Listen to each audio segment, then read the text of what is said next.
आप रो रही हैं और पिताजी आप भी बहुत उदास लग रहे हैं। क्या बात है माँ, प्लीज बताओ ना। कुछ नहीं बेटा, बस तेरे बचपन की बातें याद आ और आंखों में आंसू आ गए। क्या माँ, और बापू की आंखें खुश रहा कर और उसे पूरा सब कुछ समझकर भूल जा। स्माइल स्माइल, ये हुई ना ठीक। अच्छा ना, मैं ऑफिस के लिए निकलती हूँ, आज मुझे लेट हो जाएगा। आपको पता है आज बैंक का लास्ट वर्किंग डे है और कोर्ट की भी तीसरी लास्ट हियरिंग है। आप दोनों का खाना किचन में रखा है, समय पर खा लीजिएगा। और हाँ, दवाई दोनों लोग दूध से लेना। अच्छा माँ, मैं निकलती हूँ। और हाँ, रोना बिल्कुल नहीं। बहुत कष्ट सहा है हमारी बेटी ने। सही कह रही मनी की माँ। आज भी वह दिन याद करता हूँ तो अपने आप से नफरत होने लगती है। काश उस दिन समाज की ना सुनकर तुम्हारी बात मान लेता। याद है ना वो माई के जन्म वाली शाम? क्या हुआ? कोई कुछ बोलता क्यों नहीं? सभी को साफ हो गया है क्या? अरे चाची जी, आपकी बहू ने बेटी जन्मी है। मुझे मालूम था ये कल हुई लड़की ही जनेगी। पिछली दो बार जुगाड़ से पहले से ही पता करवा लिया था, तो इसके लड़की जनने से पहले डॉक्टरनी को ले देकर निपटारा करवा दिया था। मगर इस बार ये नई डॉक्टरनी जांच व निपटारे के लिए तैयार ही नहीं है, उल्टा कानूनी धमकी देने लगी। चलो भगवान का शुक्र है, शादी के बाद ये पहले बहन लड़का जन चुकी थी। कम से कम वर्ष तो चलेगा। 2 वर्ष पश्चात मामा, दादा ने गिलास में दूध छोड़ा है, क्या मैं पी लूं? मेरी गुड़िया, तू क्यों पिएगी?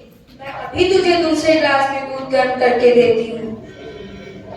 हाँ हाँ, क्यों नहीं, हमारे यहाँ तो दूध की नदियाँ बह रही हैं।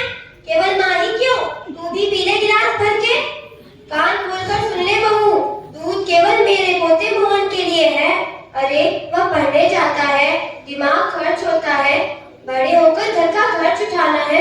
लड़कों से ही तो वंश चलता है, लड़कियों का क्या? घर में रहकर चौका चूल्हा ही तो करना होता है। मामा, मेरा नाम भी स्कूल में लिखवा दो ना। हाँ हाँ, क्यों नहीं, पहले तू बड़ी तो हो जा। क्या करेगी पढ़ लिख कर? कलेक्टर नहीं बनेगी? चुपचाप घर में रहकर घर का काम धंधा सीख, स्कूल जाएगी। मामा, मैं भी दादा के साथ स्कूल पढ़ने जाऊंगी। रोटी क्यों है? जब दादा स्कूल से आया करेगा तो तुझे अंदर वाले कमरे में उसकी किताबों से पढ़ा दिया करूंगी। और हाँ, मैंने स्कूल वाली नेहा दीदी से बात करके स्कूल भी तेरा दाखिला करवा दिया है। हाँ ना, चुप चुप, बस कैसे भी चुप छुपा के तेरी परीक्षा करवानी है। मेरी अच्छी माँ। 8 वर्ष पश्चात दादी, अरे मेरा मोहन बेटा, बहुत पढ़ता है। बहू, मोहन को दूध में बादाम डालकर दिया कर। जी माँ जी। माही, अभी तक रसोई के बर्तन धुले नहीं। आई दादी, जल्दी से खाना लगा, भूखा होगा मेरा बेटा। क्यों बहू, मैंने सुना है कि आज माही स्कूल परीक्षा देने गई थी, क्या तूने उसका भी दाखिला करा दिया है? अरे माँ जी, मोहन के साथ माही भी थोड़ा पढ़ लिख जाएगी तो इसमें हर्ज ही क्या? वैसे भी दिन भर आप लोगों की सेवा में लगी रहती है, महीने में 1-2 दिन ही तो स्कूल जा पाती है। जो मन आए वो करो दोनों माँ बेटी मिलकर। मुझे क्या, 75 साल की हो गई हूँ, पता नहीं कब भगवान और बुड्ढों को उठा ले। मामा, मैं स्कूल जाती हूँ तो नुक्कड़ के बहुत घूम और क्या करता करता घूमते हैं। आप मुझे स्कूल छोड़ दिया या फिर फरीदाबाद महंगे स्कूल में मेरा नाम लिखवा दो तो उसके साथ जाया करूंगी। अब कुछ नहीं रहा, मैडम फटफटी से स्कूल जाएंगी। सुन बहू, इसी दिन के लिए मैं इसे घर से बाहर निकलने के लिए मना करती थी। मटक मटक कर चलेगी तो यही होगा। अब नहीं जाना स्कूल आज से। खूब बेशर्माई हो रही है दोनों माँ बेटी की। अरे नेहा दीदी नमस्ते। नमस्ते। अरे मानी, इसमें बेशर्माई दिखाने की क्या बात है? और शिक्षा का अधिकार तो सभी को है, बचाए बेटा हो या बेटी। बेशर्माई तो वहाँ होती है जो वुमेन एम्पावरमेंट के नाम पर कुछ लोग बेटियों को गलत दिशा में ले जा रहे हैं और आधुनिकता के नाम पर बेटियों को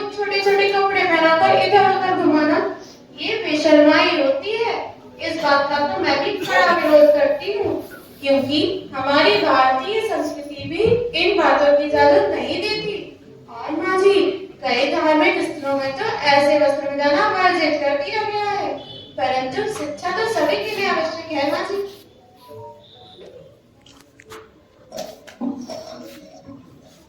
आगे पुस्तक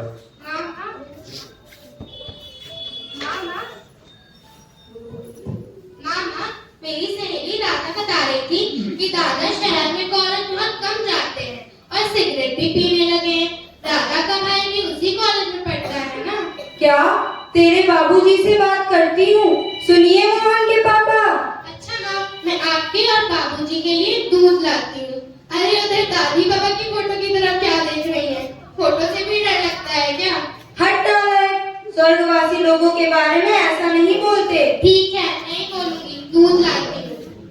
सुनिए मोहन के पापा, सुना है अपना मोहन शहर में सिगरेट पीने लगा है और कॉलेज भी बहुत कम जाता है।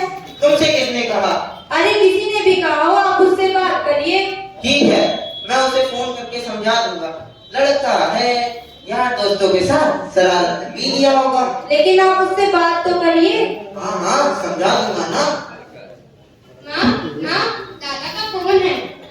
हेलो, हाँ माँ, नमस्ते। नमस्ते बेटा, और तेरी नौकरी कैसी चल रही है? तेरा मालिक टाइम पर पगार देता है कि नहीं? हाँ माँ, वो आपसे कुछ बात करनी थी। बोल ना बेटा। माँ नाराज तो नहीं होगी? अरे बेटा, माँ भी कभी अपने बच्चों से नाराज होती है क्या? माँ, वो मैं तेरी बहू के साथ में हूँ। अच्छा, तो तूने कोई लड़की पसंद की है अपने लिए? ठीक है, मैं और तेरे बाबूजी आकर उसके मम्मी पापा से तेरे रिश्ते के बारे में बात करते हैं। माँ, मैंने उससे काजल से शादी कर ली है और उसी के साथ उसी के घर में रहता हूँ। क्या? तूने शादी कर ली है? माँ, पिताजी देखिए ना, माँ को क्या हुआ? माँ, क्या हुआ? मोहन के पापा, आपको पता है मोहन? हाँ माँ, मैं समझता हूँ, अब कर भी क्या सकते हैं। लड़का तो हमारा ही है और वंश भी तो उसी से ही चलेगा। अब इन नाराज में क्या फायदा। और हाँ, मैं माही बिटिया का ब्याह प्रधान जी के बेटे के साथ तय करके आ रहा हूँ। वैसे भी उनके पास पड़ी गिरवी जमीन तो छुड़ा नहीं पा रहा हूँ। लेकिन मैंने तो सुना है कि प्रधान जी और उनके बेटे का चाल चलन कुछ ठीक नहीं है। तुम भी ना कुछ भी सुन लेती हो। पूरे गांव में दबदबा है उनका, सब उनकी कितनी इज्जत करते हैं। माँ, मैं अभी शादी करना नहीं चाहती। मैं पढ़ लिख कर जॉब करूंगी और आप दोनों का सहारा बनूंगी।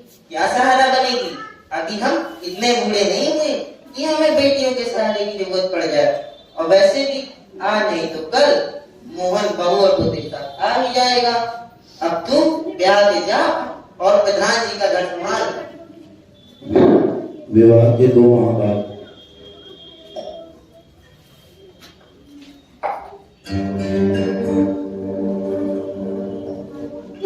सुनिए मोहन के पापा, माई का फोन आया था। बेचारी बड़ी डरी सी लग रही थी। दामाद जी और उसके घर वाले उस पर बहुत जुर्म लाते हैं। चुप छुपा के किसी नौकर के फोन से फोन किया था। आप कुछ भी करके उसे बुला लीजिए। ठीक है माई की माँ, मैं कुछ करता हूँ। हेलो प्रधान जी, नमस्ते। माही की माँ को दिल का दौरा पड़ा है। हो सके तो माही को 1-2 दिन के लिए भेज दीजिए। जी अच्छा, नमस्कार। माँ चलो, प्रधान जी राजी तो हुए, मैं उसे लेके आता हूँ।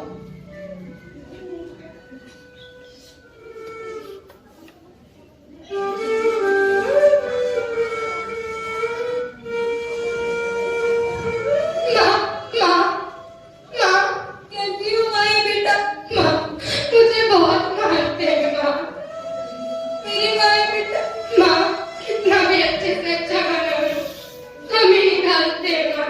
कितना भी साफ झाड़ू पोछा कर उन्हें गंदा ही दिखता है माँ। हर बात पे मारते हैं, पीटते, थाने मारते, चोटी पीटते, यहाँ तक कि सिगरेट से जला देते हैं माँ। बहुत दर्द होता है माँ, सारा शरीर दुखता है माँ। मेरी माई बेटा। माँ, मुझे यहाँ से कहीं दूर ले चलो माँ। ले चले बेटा। माँ, मेरी सहेली राधा लखनऊ में, सुना है उसके ससुर बहुत अच्छे हैं, कोई परोपकार संस्था चलाते हैं। माई बेटा, प्रधान जी को पता चलेगा तो हमें कहीं का नहीं छोड़ेंगे। पिताजी, हमने माँ पे इलाज का बहाना बताकर किसी बड़े शहर जाने की बात बता देंगे। माई बेटा, पिताजी, मैं वहाँ चलकर सब कुछ संभालूंगी, आपको कोई परेशानी नहीं होने दूंगी। और हाँ हाँ, आजकल स्कूल वाली नेहा दीदी भी लखनऊ में ही है। ठीक है बेटा। 2 माह बाद लखनऊ।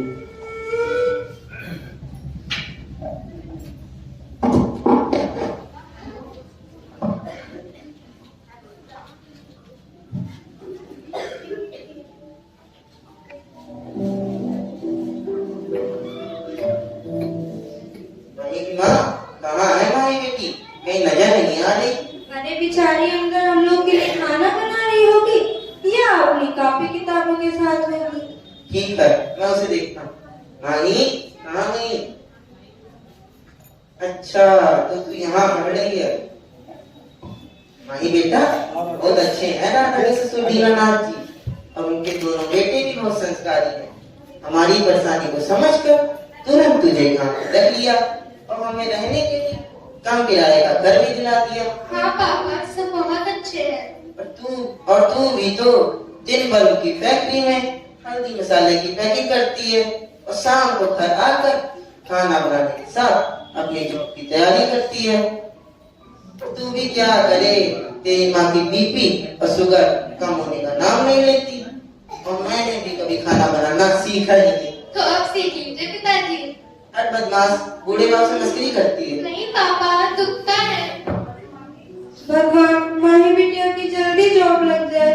अच्छा माँ पापा, ज्यादा बातें। माँ, आपकी दवाई और पिताजी आपकी घुटनों की मालिश का टाइम हो गया।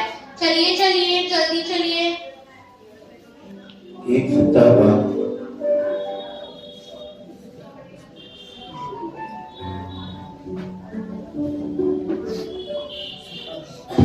माँ, चलो भगवान को हमारी माही बेटी पे तरस आ ही गया, उसकी बैंक में नौकरी लग गई। चलो अब माही बिटिया को रात रात जाकर अपनी आंखें नहीं फोड़नी पड़ेंगी। माही की माँ, मैं सोच रहा था कि राधा के ससुर दीनानाथ जी के छोटे बेटे से माही के रिश्ते की बात करूं। मैंने सुना है शायद किसी कंपनी में मैनेजर है। मुझे पूरा भरोसा है वो हमें निराश नहीं करेंगे। अरे नेहा दीदी, नमस्ते। नमस्ते माँ जी। और कैसी हैं आप? ठीक है माँ जी। और माही बिटिया कहाँ है? वो कोर्ट से सीधा बाजार गई है, वो कह रही थी उसे कुछ काम है। और माँ जी, आज आपको दाल मिठाई खिलानी होगी। शायद माई ने आपको बताया होगा, माई ने प्रधान जी व उनके बेटे के खिलाफ जो केस डाला था, आज उसकी फाइनल हियरिंग थी। माई ने सारे सबूत दलील इतनी अच्छी तरह की, आज तीसरी फाइनल हियरिंग में केस जीत गए। अब उन्हें न केवल आपकी जमीन ही लौटानी होगी, बल्कि शादी का खर्च और भारियान का मुआवजा भी देना होगा, और दोनों का बेटे 5 साल के लिए जेल भी जाएंगे। आइए ये दीनानाथ जी, बड़ी खुशी के मौके पे आए। अरे भाई साहब, मैं तो कब से कोर्ट की लास्ट हियरिंग का ही इंतजार कर रहा था, वरना मैं तो अपने छोटे बेटे के लिए कब से माही बिटिया का हाथ थामना चाहूँ। माँ, बाबूजी। तो माही बिटिया भी आ गई। माँ, ये आपके लिए स्पेशल शुगर फ्री वाली मिठाई। और पिताजी ये आपके लिए। और अंकल, बेटा मैं खुद ही ले लूंगा। ले लीजिए, आप ही की बेटी है। और नेहा दीदी, ये आपके लिए। और हाँ, ये आपके लिए। और पिताजी, ये आपके लिए। और हाँ पिताजी, ये रुकिए, ये मेरे पहले महीने की सैलरी। माही बेटा, अरे भाई साहब, आपके पास तुम्हारा सहारा बनी गई। तो अभी आप लोगों ने देखा किस प्रकार एक छोटी बच्ची परिवार में भेदभाव के बावजूद संघर्ष करते हुए सफलता हासिल करती है, जबकि बेटा सुविधाओं के साथ जीते हुए अपने माता पिता की जरूरतों पर और उनके बुढ़ापे पर साथ नहीं देता, जबकि बेटी न केवल स्वयं अपने पैरों पर खड़ी होती है और अपने माता पिता का सहारा